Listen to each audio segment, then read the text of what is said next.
મોહરમના 9મા ચાંદ નિમિત્તે શહેરમાં કોમી એકતાના દર્શન કરાવતી વર્ષો જૂની પરંપરા ફરી એકવાર જીવંત થઈ ઉઠી।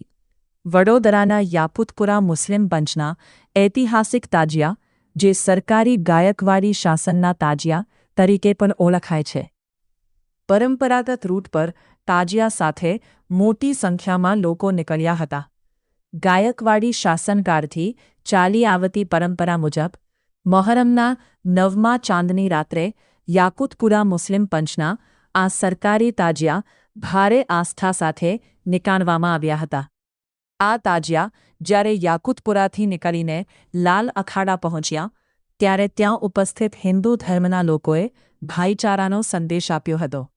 હિન્દુ સમાજના અગ્રણીઓ આ તાજિયા પર ફૂલોની ચાદર ચઢાવીને તેમનો ઉષ્માભર્યું સ્વાગત કર્યું હતું, જે વડોદરાની ગંગા જમુની તહેઝીબની યાદ અપાવે છે। ત્યારબાદ આ તાજિયા વર્ષોની પરંપરા મુજબ ફતેપુરા 4 રસ્તા ખાતે થોડા સમય માટે મૂકવામાં આવ્યા હતા।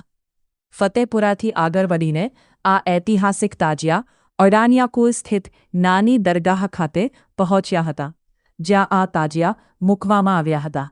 ત્યારબાદ આ તાજિયાને મોડી રાત્રે પરંપરાગત રીતે ફરી યાકુતપુરા ખાતે પરત લાવવામાં આવ્યા હતા।